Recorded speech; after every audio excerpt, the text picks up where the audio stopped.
Welcome to the Little House Podcast.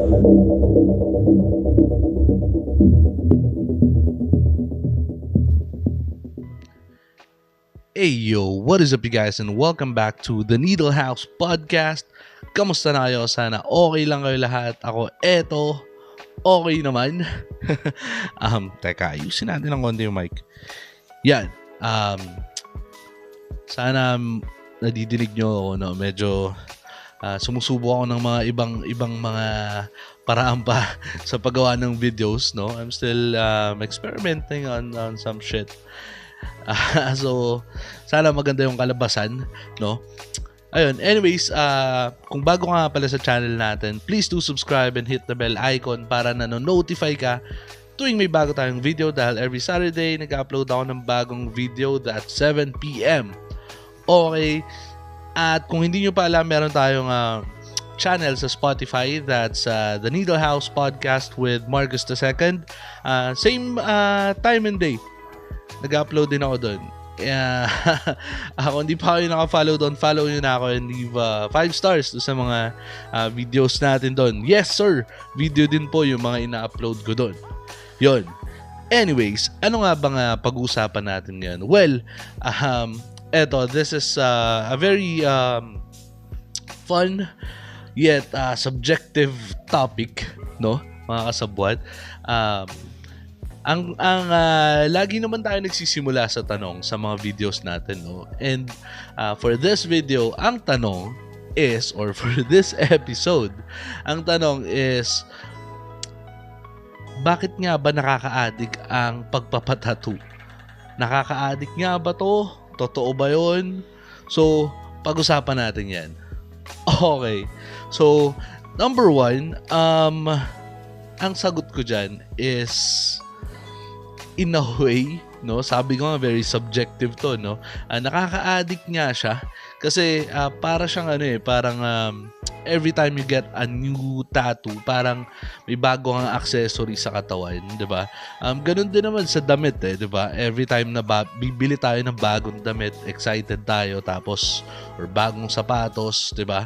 Tapos kahit may sapatos na tayo, kahit dalawa lang yung paa natin, bumibili pa tayo ng iba pa. Parang ganun din sa tattoo, no? Kahit nakapagpa-tattoo na tayo, every time na nakakakita tayo ng iba pang tattoo, iba pang designs, 'di ba? Mga kapag nagbo-browse ka sa social media, Instagram, Facebook, no, kung saan man yan, tapos may nakita kang bagong tattoo, parang naiengganyo kang magpa-tattoo ulit. So, ganun. So, madalas ganun nangyayari kapag, or kaya dumadami yung tattoo ng mga tao, di ba? Kahit ako ganun din. Pero, may mga nagsasabi kasi, no, nakaka-addict daw yung sakit. Well, I don't know. Hindi ko alam if siguro may mga taong ganun na addict sa sakit kapag nagpapatattoo or na namimiss nila yung sakit kapag nagpapatattoo. Pero ako kasi it's not the pain na namimiss ko o yung nakakaadigan ko. It's the feeling of accomplishment, no? Ewan ko para sa akin lang, feeling ko kasi accomplishment siya pag nakatapos ka ng tattoo, kasi ang hirap noon, di ba? Ang sakit, di ba? Tapos it's permanent, di ba? So kapag may bago kang tattoo, parang there's parang a feeling of accomplishment. Ano ba? Syempre, meron ding, 'di ba, may mga tao na parang naa-addict sa or parang nahuhook sila sa feeling ng adrenaline rush. Siguro yung iba, no? Ito masasabi ko, no? Kasi kapag nagpapatattoo ka, kapag nakakaramdam ng sakit yung katawan mo, nilalabanan siya ng katawan mo. Normal yun, that's human nature, no? Nilalabanan ng katawan mo. So minsan kapag sobrang sakit na, nag-adrenaline rush yung katawan natin. So minsan parang yun yung hinahanap ng ibang tao, doon sila na-addict sa ganun, no? Pero ako mas na-addict ako doon sa art itself, no? Tapos kapag nakikita ko kasi yung sarili ko kapag may bago akong tattoo, parang iba, parang may iba sa akin, nag-iiba ako. Ganun, parang ewan ko, baka mas yumayabang ako, ganun. Pero hindi ko alam, no. Kapag kasi ako kapag may bago akong tattoo, parang iniisip ko na agad yung kasunod. Ganun yung nangyayari sa akin, kaya na-addict ako sa pagpapatattoo eh. Tsaka kapag nakita mo yung tattoo mo, kahit gaano pa kalaki ang tattoo mo, kapag nakita mo siya, para kang nakukulangan. Ganun yung nararamdaman ko Ito, personal to sa akin. Ganun yung nararamdaman ko. Kaya parang na-addict ako sa tattoo, na parang gusto ko sundan ng sundan. Gusto ko magkaroon lagi ng bagong tattoo. No? Ganun yung nangyari sa akin Tapos parang kailangan ma-fulfill yung needs ko na makapagpa-tattoo. Teka nga, harap na. Yan, harap ko lang yung ventilador. Mainit Yun, parang ganun. Minsan kasi kapag halimbawa mo, kapag nagpa-tattoo ako, may bago akong tattoo, yan, masaya, syempre, exciting, no? Excited pa ako, bago pa yung tattoo ko, tinitignan ko pa palagi sa salamin, pinipicturean ko pa. Tapos, pag tagal-tagal, parang nagsasawa na ako doon sa tattoo, or nakukulangan na ako. So, nangyari, magtitingin na naman ako, babrowse na naman ako sa internet, nagtitingin ako sa magazine. Nung time ko, tingin ako ng tingin sa mga magazines, yan. Tapos, nagsasave pa ako ng mga picture, yan. Tapos, tinitingnan ko yung mga banda, mga celebrity na sikat na may mga tattoo. Tapos, parang pag pinapanood ko sila, or tinitingnan ko sila, na-imagine ko yung sarili ko, parang gano'n. Tapos, ayun, ending, dagdag na naman ng tattoo. So, ganun yung nangyayari, kaya dumadami yung tattoo, no? Kasi, kaya alam ko, kaya madalas yan natatanong, no? Na parang nakaka-addict ba magpa-tattoo? Kasi, parang, yung mga nakikilala ko, pag nagpa-tattoo, wala namang ibang kinakahinatnan, kundi dumami ng dumami. Parang parami lang ng parami yung tattoo nila. So, by experience din, no, ako sa mga customer ko, sa mga returning customer ko, parang kahit pag nakita mo sila, or pag nung nakilala ko sila, parang wala sa personality nila yung magkaroon ng full sleeve. Parang feeling ko, gusto lang nila magkaroon ng tattoo, or parang ma-experience lang. Tapos ending, sila pa yung nakakabuo ng full sleeve, yung nakakarami ng tattoo. Pero yung minsan yung ina-expect ko na ang daming sabi about sa tattoo, sila pa yung naka-isang tattoo lang, hindi na bumalik, hindi na umulit, or hindi na nagpa-tattoo ulit, talagang yun lang yung naging tattoo nila. Minsan ganun pa pero yung mga tao na, hindi, gusto ko lang subukan, isa lang, ganyan. Ending, sila yung mga ang daming tattoo ngayon. Mas marami pa silang tattoo dun sa mga madaming sinasabi. So, kapag nakakausap ko naman sila, madalas sinasabi nila, namimiss ko kasi yung pagpapatattoo, 'di ba? Siguro there's a certain feeling din para sa kanila kapag nagpapatattoo sila, siguro relaxing para sa kanila 'yon, siguro yung feeling nila kapag nagpapatattoo sila, parang yung katulad nga nung sabi ko kanina, no, parang may sense of accomplishment kapag nakatapos ka ng tattoo, or nakapagpatattoo ka. Minsan siguro baka ganun yung nangyayari sa kanila, pero iba-iba kasi siya sabi ko nga, it's very subjective. Depende sa tao yan. Merong naa-addict dun sa sakit, merong naa-addict dun sa feeling na nakakatapos sila ng tattoo, meron naman naa-addict dun sa design, dun sa artwork mismo. Kasi ako, katulad ko, hindi ako sobrang taas ng pain tolerance ko sa tattoo, pero hindi naman yung tattoo yung kinaadikan ko, or yung pain yung kinaadikan ko, yung artwork, yung art, yung makabuo ng full sleeve, yung malaki nakapun. Kasi ako bata pa lang kasi talaga ako, gusto ko ng maging parang puno talaga ng tattoo. even nung bata ako, pag dinodrawing ko yung sarili ko, ang ginagawa ko, marami akong tattoo.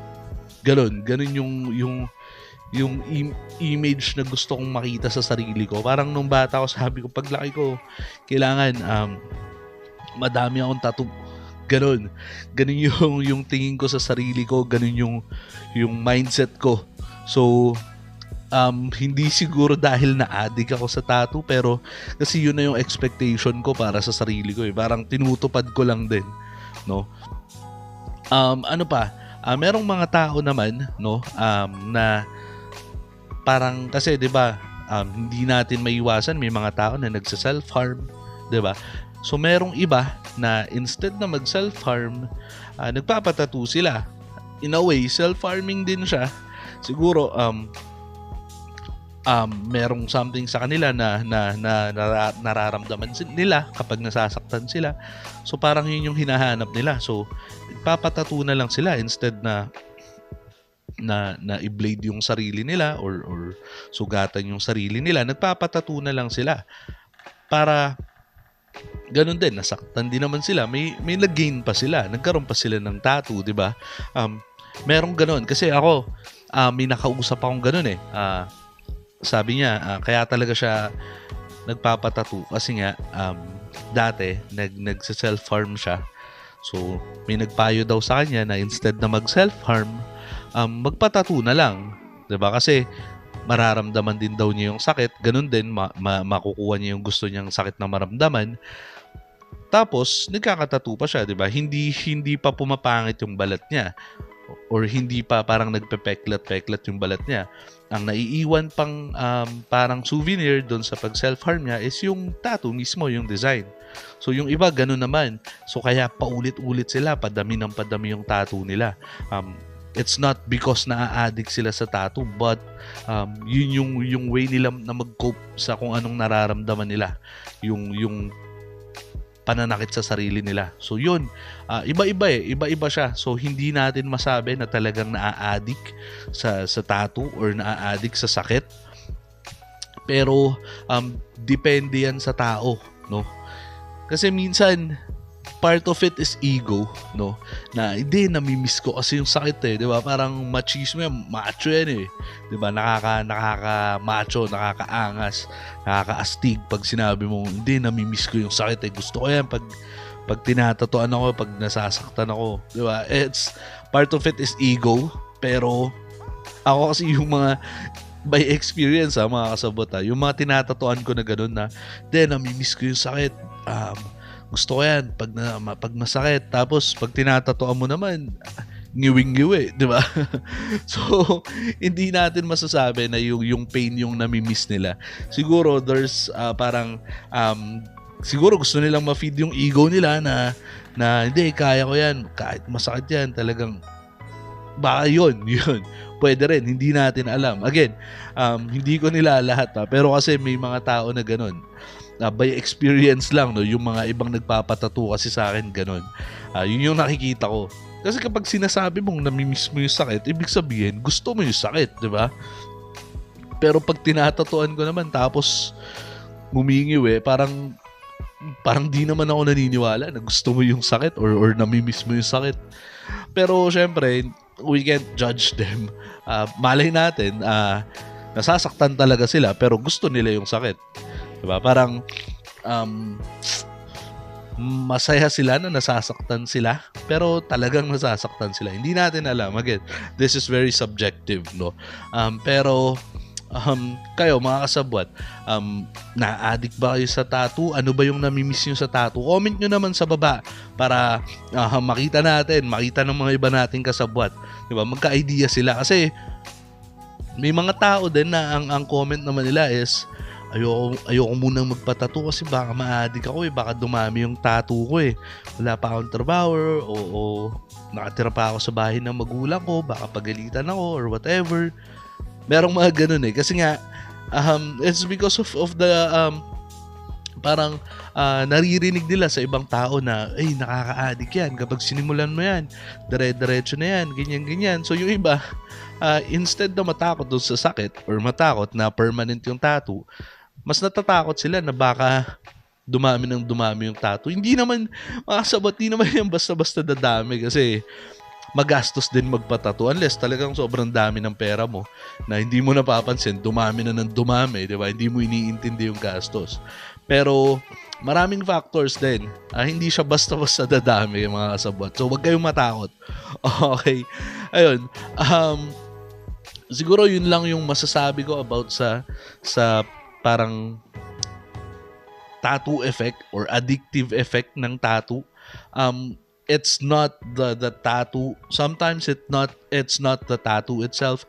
Sometimes it's the feeling that you feel kapag nagpapatattoo ka, 'di ba? 'Yun. Kasi kapag sinabi natin na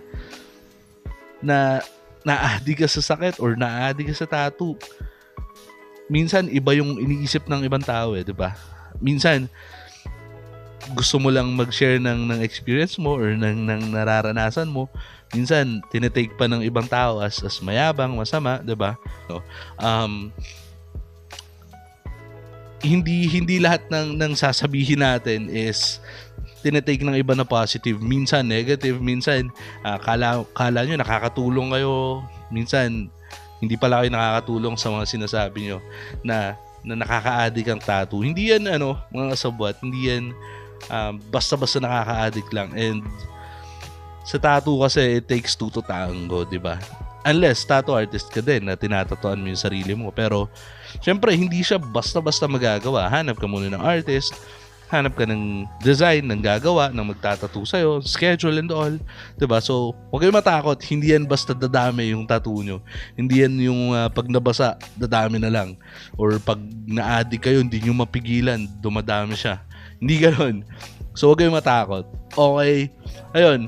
Yun lang naman, sana marami kayong natutunan, sana nagustuhan yung topic natin today. At again, kung hindi ka pa nakasubscribe, please do subscribe and follow me on Spotify. At yun lang naman. Peace out. Welcome to the Nickel House Podcast.